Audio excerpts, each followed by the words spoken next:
polite.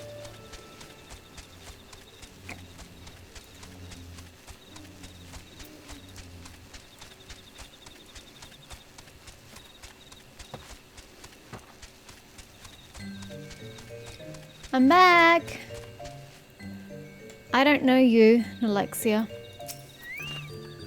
A gift from Walking One Buscaron. A gift for these ones. Indeed. Enjoy. Such a lovely scent. This one has never smelled anything like this before. Walking One Buscaron and Adventuring One are very kind. Know that this one is deeply grateful. Many Walking Ones are scary. Many Walking Ones utter many lies and much deception. But this one is moved. Let all these ones be friends forever. Thanks. I speak to Camuxio. I have brought your elder back.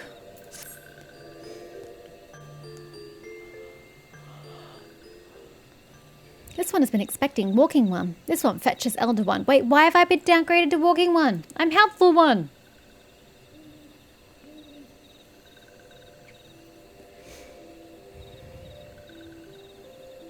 This one is pleased to see Walking One again. Welcome to the home of these ones.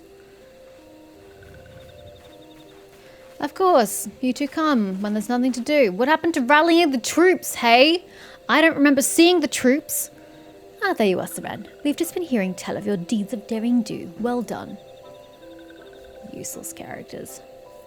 Ah, the Walking Ones who aided Eorzea. This one is grateful. What exactly have they done to help Eorzea? Nothing. A pleasure to have been of service. If you do not mind my asking, how did your misadventure come about? This one does not mind. The misadventures, as Walking One calls them, of this one began when Imperial Ones entered the wood. Fearing trouble, these ones decided to watch Imperial Ones closely. But these ones watched too closely, and Imperial Ones noticed and tried to catch these ones. Having nowhere else to hide, this one fled into Totorak. Would that this one had not. In Totorak, a sinister one robed in black tried to feed this one to a many-legged one. A sinister one robed in black. Why do I have the feeling I should be more worried about that than I am? You're not worried?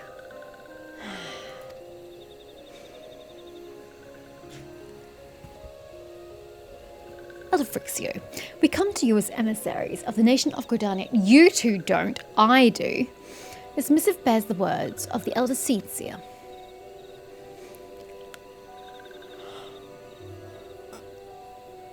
This one sees. The Walking Ones of Gridania are fearful of Lord Rama. Put plainly, yes. Your people summoned the Lord of Leven but once, yet their single occurrence occasioned great harm. But it's not as if the Gridanians dislike you or anything. Actually, it's just the opposite. They think of you as friends, and they don't want anything to get in the way of that. That's why the Elder Eorzea wrote to you. This one knows and respects Horned One. I thought that was a decoration. She's actually horned? Okay. Kanasena. Be assured. Like Walking Ones of Gridania, these ones have no desire for conflict. These ones resorted to summoning Lord Rama to protect the wood from Imperial Ones. This one counselled against doing so, but was not heeded. Against this one's wishes, Lord Rama was summoned, and all those ones who took part became touched ones. Okay, you are calling them touched ones. I was correct.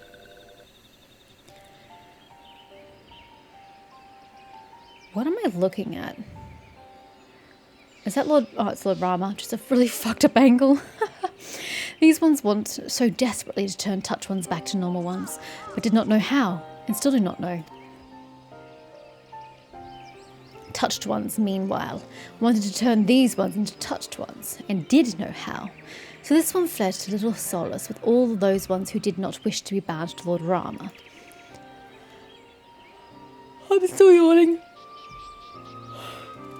I know I can't breathe properly today. But Walking Ones of Gridania need not fear touched ones or Lord Rama. Unlike other primal ones, Lord Rama is not callous and cruel. And yet he makes the touched ones. I have questions about your position on this matter. So long as walking ones do not trespass on these ones' ancestral homeland, where touched ones reside, walking ones will not suffer thunderous judgment.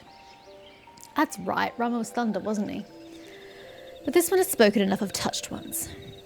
This one would speak instead of these ones. As this one has said, these ones desire... Okay, sorry, I was trying to figure out if there should be a possessive, but no. These ones desire peace with walking ones of Gridania, and so these ones ask for a chance to set things right. But what are we going to do about the touched ones? Are we just leaving the touched ones forever? Leaving them there to their territory? Okay. By way of an addendum, mortals who are tempered come to take on the qualities embodied by the primal in question. In the case of the sylphs, Rama's influence has made them fiercely protective of their homeland. That explains why they're so hostile towards trespassers. But what about the abductions? A fine question, Nida. The abductions are, I believe, an expression of the tempered sylph's desire for reconciliation, another quality traditionally associated with Rama. In the crudest manner imaginable, they seek to bring their fellows back into the fold, a timely reminder that the challenges posed by each primal are unique. Elder Frixio, we thank you for making your will known to us. The people of Gridania will rest easier in the knowledge that that they and the sylphs are united in the desire for peace. I still feel like we're just leaving these touched sylphs to their own devices, and that's not right. But it's not my problem, I suppose. Wishing to cooperate, this one has written down the feelings of these ones. Please see that these feelings are conveyed to Horned One, Kanasena.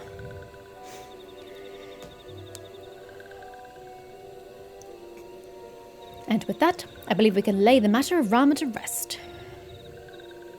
That sylph elder's very reasonable, I must say. You could learn a lot from him. Huh? Was that a jibe? If so, I feel it only fair to observe that one of us wouldn't recognize reason but punched her in the nose. Did I say fair? I meant reasonable.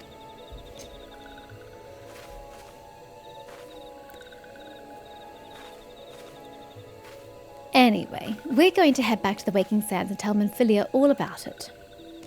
Fear not, we will be sure to mention the instrumental part that you played in all of this. And while we see to that, we should appreciate if you would deliver Frixio's missive to the Adder's Nest. Elder Frixio, we humbly thank you for your time. It has been an honour. Bye-bye. The honour is this one's. Together, let the walking ones of Gridania and these ones find a way to live in peace. You were already living in peace? Just saying. Nothing actually changed. Just the Imperial's arrival. Please wait, walking one Seren. I have a name! This one has yet to give walking one a token of this one's appreciation. When these ones summoned Lord Rama, these ones were gifted this crystal. This one would now bestow the crystal upon walking one as a symbol of these ones' trust.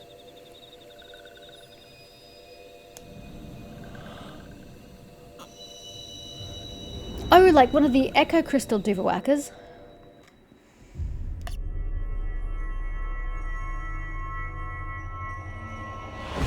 I kind of feel like I cheated in getting this, but okay. I suppose we went to the dungeon. 2 down, 4 to go. Oh, no, 3 down, 3 to go. We're only halfway there, good lord.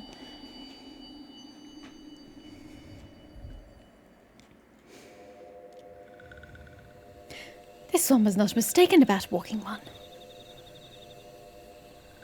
Only bigger eyes. Walking one is destined to walk a fate far crueler than this one can imagine. Oh, that's not where I thought this conversation was going. A brilliant light from within, walking one enveloped the crystal. This one saw. Mark this one well. That crystal will one day be of use to walking one. Well, I would assume so since you bestowed it upon me. Walking one must keep that crystal safe at all times. Do we lose the crystals at one point in time? Because otherwise it's a strange sentence to make.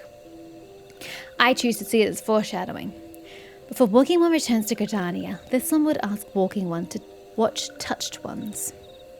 So long as Touched Ones are not troubled, Touched Ones will not make trouble. If Walking One witnesses touched ones making no trouble, mayhap Walking One can testify to Walking Ones of Gridania that these ones mean no harm. These ones' homeland is fraught with danger. This all marks down safe places to look out for touched ones. So you want me to just spy on them and just make sure that they're not dangerous? Stand a lookout east of Little Solace. How far east are we talking? Ooh, this is one of the areas that my chocobo's faster. Nice. Okay, when Luck's call. Here. Oh yeah, I can see him from here. Oh, not too far away.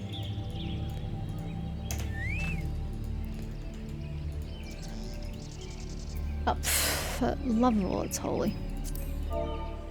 Don't want to type free company. I want to say / look out. Oh, I just noticed the question name. Believe in yourself.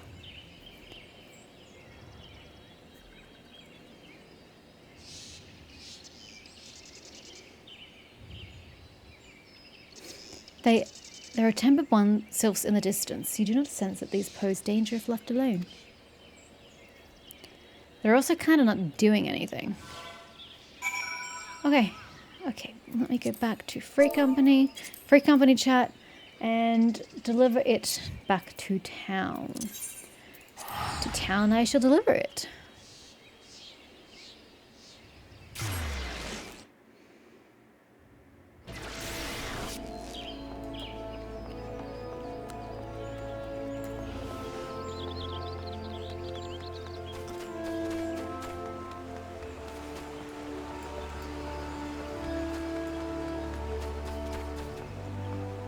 I have done as I was bid.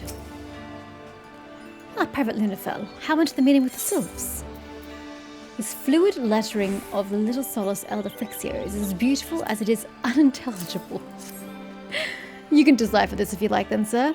A missive from the Sylph Elder himself, if I may. So the sylphs have no desire for conflict, nor do they intend to summon Rama. And so long as we leave the tempered ones be, we need not fear any aggression on their part. I don't like that we call them both tempered and touched ones. That feels like mistranslations or something. It should just be the one term. The Elder Seedseer will be overjoyed to hear that the sylphs have welcomed our overtures. And in the knowledge that they bear us no ill will, we may channel our resources toward tackling the more conspicuous threats to our security. You have done our nation a great service, Private Lunafell. It will not be forgotten. Where are my points for my company? I want to go up in rank. Back from the wood. That was Tataru, so I must go to the Waking Sands, I guess. The Sylphic folk have long been friends to Gridania. The mere thought of being at war with them pained the Elder Seedseer to no end. But owing to your efforts, she'll be able to rest easier. Being the benevolent soul that she is, my lady will surely try to find a way to reverse the tempering process. Once again, I thank you. Had the signs of the seventh dawn not offered to mediate between our peoples, suspicion and doubt may well have led us into needless conflict. Pray pass on my regards to Lady Minfilia. Oh, she's calling me as we speak. Hello, Seren, can you hear me? It is I, Minfilia. Ida and Papalimo returned some little while ago, that is weird phrasing, and they wasted no time in regaling me with the tale of your exploits. Thanks in large part to you, the name of one primal may be struck from our list of enemies, and the Gridanians may turn their attention to more pressing matters. Well done. Yet the end of our one tale is but the start of another. Pray return to the Waking Sands at your earliest convenience. I would apprise you of the present situation in person.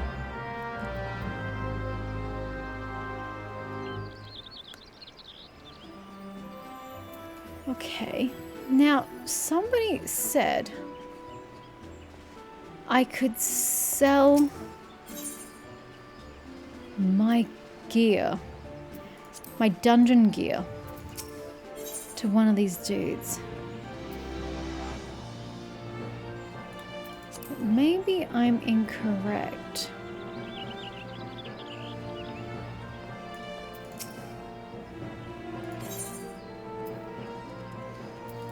I swear swear someone said that I could sell all the green items in my inventory to somebody here. But that does not look to be the case.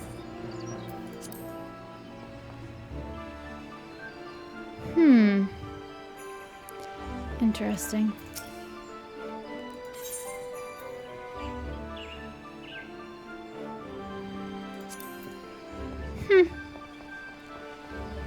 Wait, so I can put the crest on my outfit? Is that what you're telling me?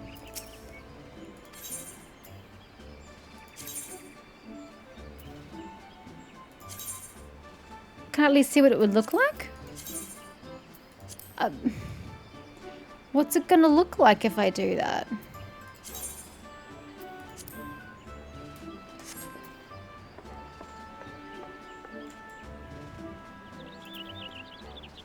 I don't see it.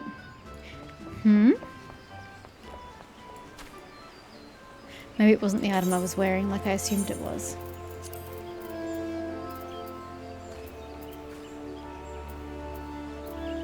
No, it is.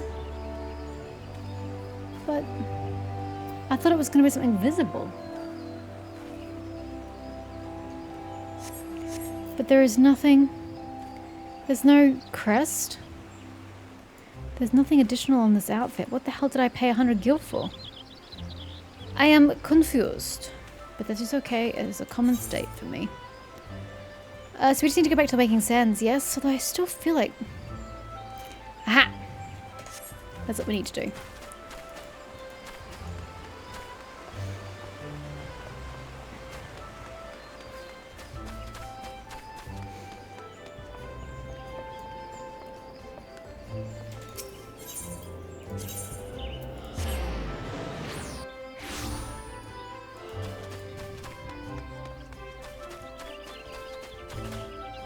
Thought I could make it by cutting the corner. Apparently not. Oh my god, my nose is so itchy. I don't know what its problem is. Lucienne, it's been quite some time since I visited you. What have you got for me? A song of bards and bowmen. Guilmaster Lucienne wishes to speak to you about learning new skills. Woo! Well met, Seren. Would that we had the time for banter, but we're all up in arms here. Yet another XIV dirigible has been spotted over the Twelveswood, you see. The reappearance calls to my mind the Battle of Griffin Crossing. Well, I say battle. Most are agreed that massacre would be rather more apt. The XL dealt us a crushing defeat that day. Right around this time of year it was, more than 2 decades past. A humiliating episode in our history, to be sure, but heavens forbid that we ever forget it. Failure is the finest, if not the kindest, of teachers, and few things drive a woman better than its sting.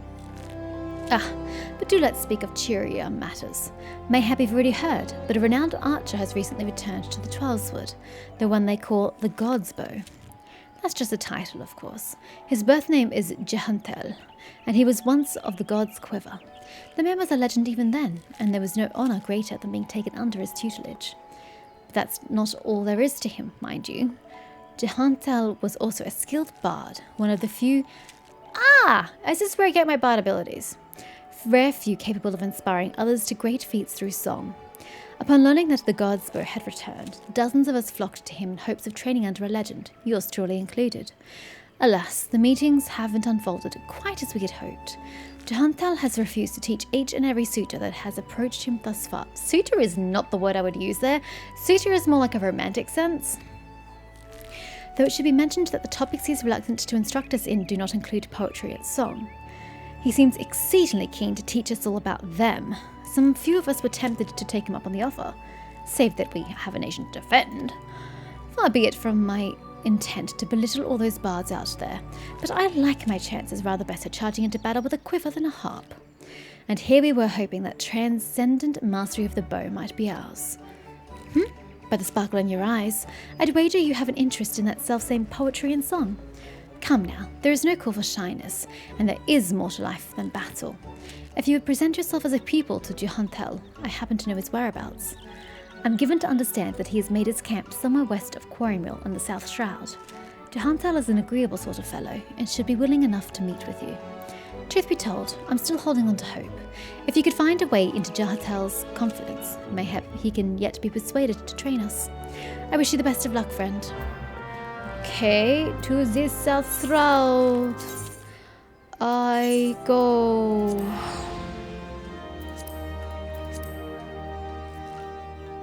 Oh no, this is Quarry Mill? Okay. I never know where does that an exit? It feels like it should be basic. You just look for the big gate, and yet I could always struggle to find the damn way out. Okay, this is not a location that I walk faster in. Let me go this way. Excuse me? Hi. Good sir. You're older than I thought you would be. Ah, another guest. You are kind to pay me a visit, young one. Naught gives us elderly folk more pleasure than the company of the young. Add to that a steaming pot of tea and the beauty of the Twelveswood, and we could want for little more. Ah, but the curl of your lip tells me I don't like tea, but my lip did not curl. Curl of your lip tells me that tea and scenery are not what you desire. You seek knowledge of archery, I take it. In which case, I'm afraid I must disappoint you. Seren, was it? Yes, I am Jihantal, the one they called the God's Bow. But that was in another life. I have long cast aside my bow, taking instead a harp to my breast.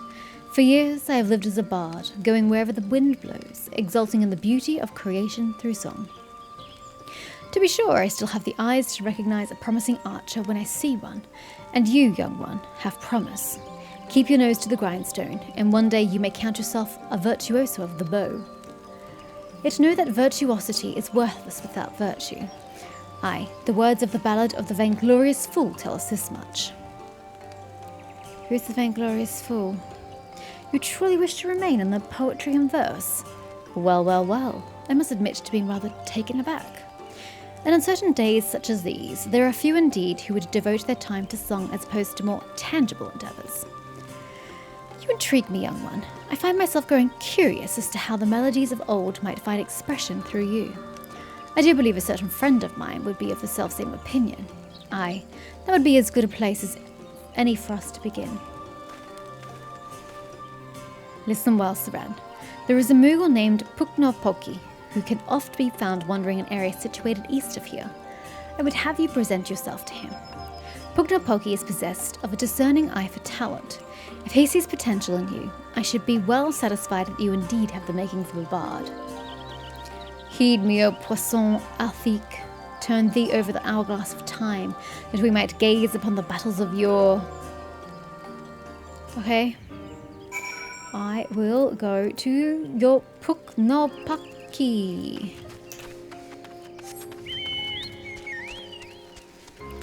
How far east are you talking exactly?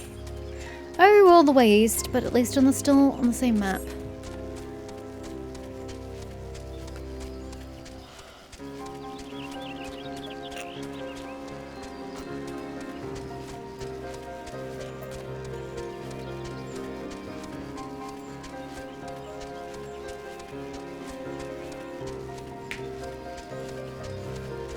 Excuse me, goblins. I did not mean to intrude on your camp. I was perplexed as to what I was walking into. Oh god, that looks like bandits. What a great place we've stepped into.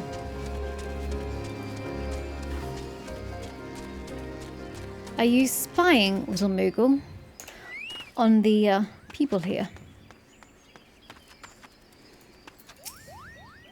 Koopa! How could this have happened?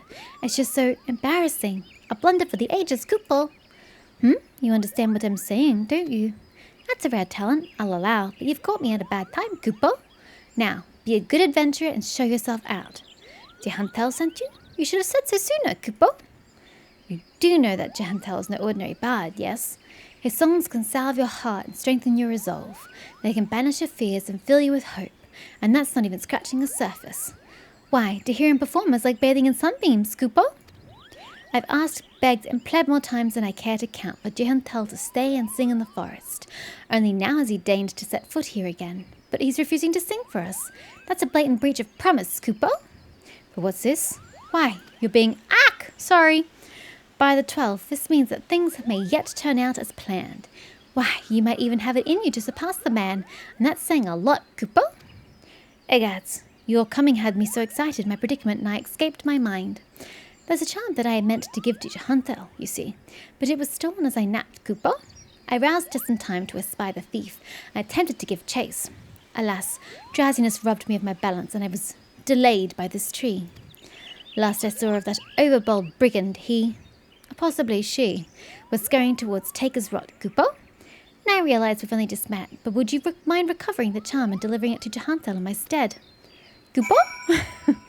Okay, search for the charm. Not on my map, though. Oh, it's the orange up there. So, oh, no, I see it. Sorry, just right below the north sign.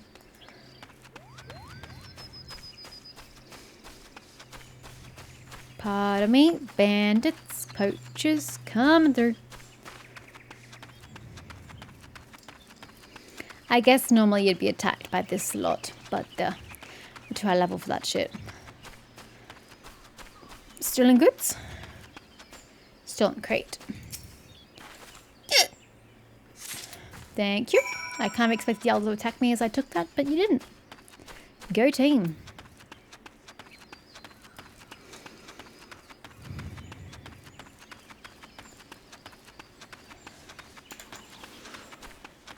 I have it for you, Booknar. Here you go. Have you recovered the charm? You did it, Cooper. Please, you must now deliver it to Jihantel. Tell him that Pukno Poki thinks him a cunning rogue, but is excited nonetheless. So excited, in fact, that he cannot help but sing. Koopa la la la. Okay.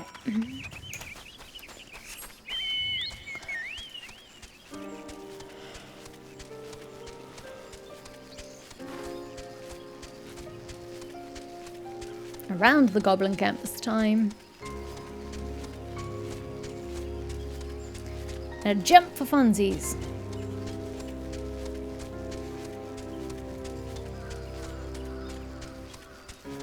No. No, I don't want to quite cut through that direction. We'll cut this way. Where's the bridge? No.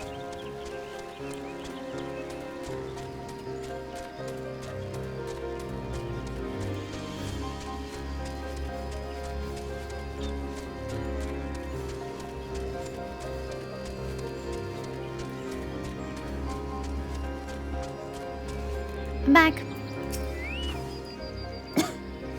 Welcome back, Siren. You have a charm and a message from me from Pukna Poki, you say? I sure do. A quaint keepsake made from a single tiny crystal. A cunning rogue am I? I suppose I must explain. Pukna Poki and I go back a long way, to when I first took up the harp. I made a promise to him then, one that I have yet to make good on. Puknapoki has long desired that I remain in the Tweleswood to sing for the rest of my days. Regrettably, I have been ill able to oblige him.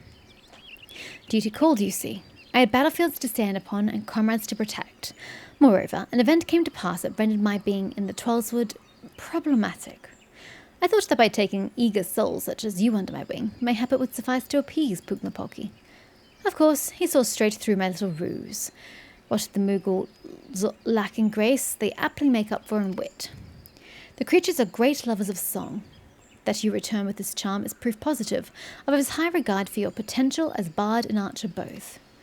The charm is a crystal known as the soul of the bard. Puknapoki asked that you bring it to me. Aye, but he meant for you to have it. It is a gift from the Moogles, bestowed upon those they deem worthy of walking the path of the true bard. The soul of the bard harbours memories of the past, verses and refrains sung by the bards of old. As you gain a worldly experience, more of these memories will find expression through your being, imbuing your song with powers untold. Now, it may surprise you to hear that bowmen and bards are as next of kin. By the same token, mastery of song is dependent upon one's prowess as an archer. The sense in this will be lost upon you at first, but in time the realization will dawn that bow and harp are but stringed instruments played by the same hand. I never thought about it like that, and I appreciate that imagery. That's cool. Go now, Saran, and let your body and soul drink deep of the melodies of old. When next we meet, I hope to see a fully fledged bard sitting before me, one who exceeds even Pugnapoki's wildest expectations. So I learn Mage's Ballad.